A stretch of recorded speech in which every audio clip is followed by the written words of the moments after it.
warahmatullahi wabarakatuh. Perkenalkan, nama saya Sophie Apriliana dengan NIM 230215372 semester 2. Hari ini saya akan membahas tugas mata kuliah pengantar manajemen dengan judul materi Kerangka Kerja Manajemen Sumber Daya Manusia dengan dosen pengampu Bapak Johansyah SEMM.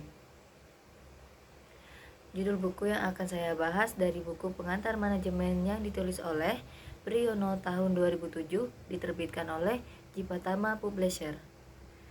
Dalam materi yang akan saya bahas hari ini mencakup 5 materi pembahasan. Yang pertama, sejarah lahirnya manajemen sumber daya manusia, pengertian manajemen sumber daya manusia, fungsi-fungsi manajemen sumber daya manusia, tujuan manajemen sumber daya manusia, kebijakan manajemen sumber daya manusia, dan kegiatan manajemen sumber daya manusia, basis teori manajemen sumber daya manusia. Langsung saja kita ke materi yang pertama. Pembahasan materi yang pertama adalah sejarah lahirnya manajemen sumber daya manusia. Manajemen sumber daya manusia bukanlah merupakan hal yang timbul secara mendadak. Sudah sejak lama manusia berorganisasi tonggak sejarah yang teramat penting dalam menandai diperlakukannya sumber daya manusia adalah timbulnya revolusi industri di Inggris. Dampak revolusi industri tidak hanya merubah cara produksi. Revolusi industri yang lahir di Inggris telah menjalar ke berbagai dunia pada permulaan abad ke-20, terutama di daratan Eropa dan Amerika Utara. Salah satu dampak revolusi industri tersebut adalah makin banyak berdirinya perusahaan besar yang bergerak dalam bidang perekonomian, industri, perdagangan, pertambangan. Perkembangan ini ternyata berdampak pula pada kehidupan manajemen umumnya dan manajemen sumber daya manusia. Khususnya dua tokoh besar yang menjadi bapak manajemen adalah Frederick W. Taylor dan Henry Fayol. Taylor melihat gerakan manajemen ilmiah sebagai usaha meningkatkan efisiensi dan produktivitas, sedangkan Fayol lebih memfokuskan pada peningkatan kemampuan memecahkan masalah manajerial. Timbulnya berbagai teori motivasi pada tahun 1940-an dengan Abraham H. Maslow sebagai pelopornya, merupakan bukti bahwa perlunya perhatian kepada unsur manusia dalam suatu organisasi.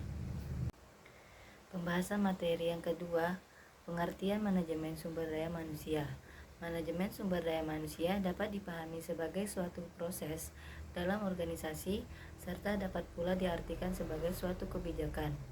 Polis Jusway mendefinisikan manajemen sumber daya manusia sebagai part of the process that help the organization achieve in objective.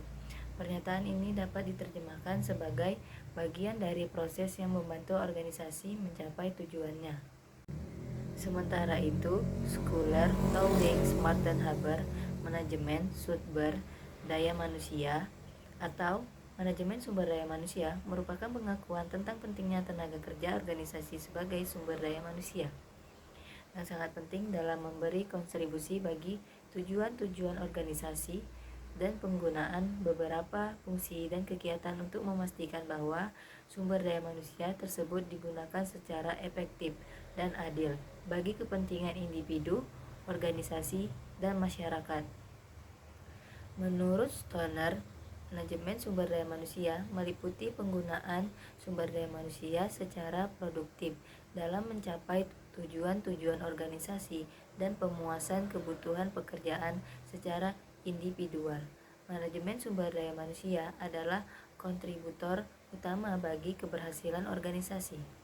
Ukuran efektivitas kebijakan manajemen sumber daya manusia yang dibuat dalam berbagai bentuknya dapat diukur pada seberapa jauh organisasi mencapai kesatuan gerak seluruh unit organisasi, seberapa besar komitmen pekerjaan terhadap pekerjaan dan organisasinya, sampai sejauh mana organisasi toleran dengan perubahan sehingga mampu membuat keputusan dengan cepat dan mengambil langkah dengan tepat, serta seberapa tinggi tingkat kualitas output yang dihasilkan organisasi.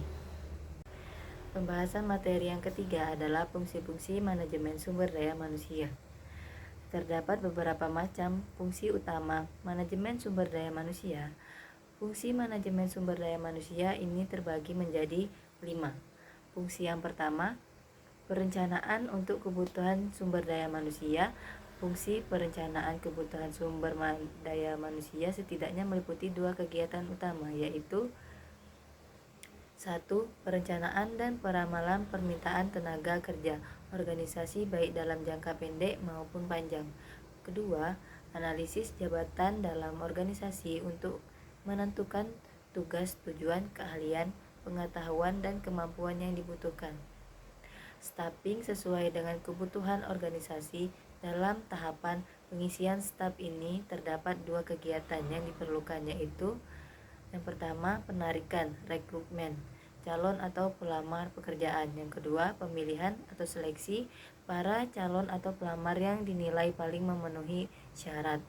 Umumnya, rekrutmen dan seleksi diadakan dengan memusatkan perhatian pada ketersediaan calon tenaga kerja, baik yang ada di luar organisasi eksternal maupun dalam organisasi internal. Penilaian kinerja organisasi menentukan bagaimana sebaiknya bekerja dan kemudian memberi penghargaan atas kinerja yang dicapainya. Sebaliknya, organisasi juga harus menganalisis jika terjadi kinerja negatif di mana pekerja tidak dapat mencapai standar kinerja yang ditetapkan.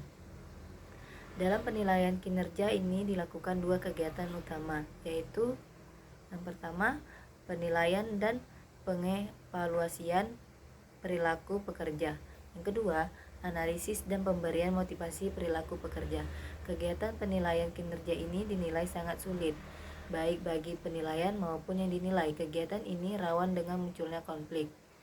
Perbaikan kualitas pekerja dan lingkungan kerja. Saat ini, pusat perhatian manajemen sumber daya manusia mengarah pada 3 kegiatan strategis, yaitu yang pertama, menentukan, merancang, dan mengimplementasikan program pelatihan dan pengembangan sumber daya manusia guna meningkatkan kemampuan dan kinerja karyawan.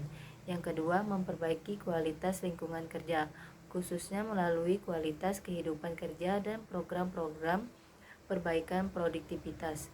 Dan yang ketiga, memperbaiki kondisi fisik kerja guna memaksimalkan kesehatan dan keselamatan pekerja. Pencapaian efektivitas hubungan kerja organisasi harus membuat standar bagaimana hubungan kerja yang efektif dapat diwujudkan. Dalam hal ini terdapat 3 kegiatan utama, yaitu yang pertama, mengakui dan menaruh rasa hormat, respect, terhadap hak-hak pekerja. Yang kedua, melakukan tawar-menawar, bargaining, dan menetapkan prosedur bagaimana keluhan pekerja disampaikan. Dan yang ketiga, melakukan penelitian tentang kegiatan-kegiatan manajemen sumber daya manusia. Jika organisasi tidak berhati-hati dalam menangani setiap persoalan hak-hak pekerja, maka yang muncul kemudian adalah aksi-aksi protes seperti banyak terjadi di banyak perusahaan di Indonesia. Pembahasan materi yang keempat adalah tujuan manajemen sumber daya manusia. Tujuan manajemen sumber daya manusia secara tepat sangatlah sulit untuk dirumuskan karena sifatnya bervariasi dan tergantung pada pentahapan perkembangan yang terjadi pada masing-masing organisasi. Menurut Kurzweil, tujuan manajemen sumber daya manusia meliputi yang pertama, memberi pertimbangan manajemen dalam membuat kebijakan sumber daya manusia untuk memastikan bahwa organisasi memiliki pekerja yang bermotivasi dan berkinerja tinggi, memiliki pekerja yang selalu siap mengatasi perubahan dan memenuhi kewajiban pekerjaan secara legal. Yang kedua, mengimplementasikan dan menjaga semua kebijakan dan prosedur sumber daya manusia yang memungkinkan organisasi mampu mencapai tujuannya. Yang ketiga, membantu dalam pengembangan arah keseluruhan organisasi dan strategi, khususnya yang berkaitan dengan Yang ketiga, membantu dalam pengembangan arah keseluruhan organisasi dan strategi, khususnya yang berkaitan dengan implikasi sumber daya manusia. Yang keempat, memberi dukungan dan kondisi yang akan membantu manajer lini mencapai tujuannya. Yang kelima, menangani berbagai krisis dan situasi sulit dalam hubungan antar pekerja untuk meyakinkan bahwa mereka tidak menghambat organisasi dalam mencapai tujuannya. Yang keenam, menyediakan media komunikasi antara pekerja dan manajemen organisasi. Yang ketujuh, bertindak sebagai pemelihara standar organisasional dan nilai dalam manajemen sumber daya manusia. Sementara itu, menurut Schuller et al., setidaknya manajemen sumber daya manusia memiliki 3 tujuan utama, yaitu 1. Memperbaiki tingkat produktivitas. 2. Memperbaiki kualitas kehidupan kerja. 3. Meyakinkan bahwa organisasi telah memenuhi aspek-aspek legal. Organisasi yang telah mencapai tingkat produktivitas tinggi di dalamnya terdapat praktek manajemen sumber daya manusia yang unik. Keunikan tersebut menunjuk secara khusus pada suatu keadaan di mana 1. Organisasi membatasi peran sumber daya manusia menurut tingkat partisipasinya di dalam pembuatan keputusan bisnis yang mengimplementasikan strategi bisnis. 2. Organisasi memfokuskan penggunaan sumber daya yang tersedia dicurahkan pada fungsi-fungsi sumber daya manusia dalam merigitasi setiap masalah sebelum menambah program baru atau mencari sumber daya tambahan. 3. Staf sumber daya manusia organisasi berinisiatif untuk membuat program dan berkomunikasi dengan manajemen lini. 4. Manajemen lini berbagai tanggung jawab untuk seluruh program sumber daya manusia. 5. Staf perusahaan berbagi tanggung jawab untuk perumusan kebijakan sumber daya manusia dan administrasi program pada seluruh tingkatan organisasional. Pembahasan materi yang kelima adalah kebijakan manajemen sumber daya manusia dan kegiatan manajemen sumber daya manusia. Penggunaan manajemen sumber daya manusia sebagai sebuah cara untuk melakukan rekonseptualisasi dan perorganisasian kembali peran sumber daya manusia dan penjelasan ulang tentang tugas dan fungsi departemen personalia dalam organisasi. Berdasarkan pendekatan tersebut, Gues menyatakan adanya 4 kebijakan utama dalam manajemen sumber daya manusia, yaitu Employee Impulse, Human Resource Flow, Reward System, Work System. 4 fokus kebijakan manajemen sumber daya manusia tersebut dapat dipahami sebagai strategi dalam mempengaruhi pekerja guna mengarahkan pada tujuan organisasi. Sebagai suatu proses pencapaian tujuan, organisasi mengorganisasikan sumber daya manusia dalam suatu mekanisme sistemik berupa alur SDM, Human Resource Flow, mulai dari perencanaan sumber daya manusia, rekrutmen, seleksi, perumusan, dan analisis jabatan. Kebijakan lainnya berkaitan dengan sistem penghargaan reward system. Misalnya, dapat berupa paket remunerasi yang terdiri dari pengajian, pemberian bonus, dan insentif, serta berbagai bentuk kompensasi lainnya. Sementara itu, dengan merujuk pada pendapat ahli-ahli lainnya, Gues menyatakan kegiatan manajemen sumber daya manusia terdiri dari 4 proses generik, yaitu selection, appraisal, rewards, development.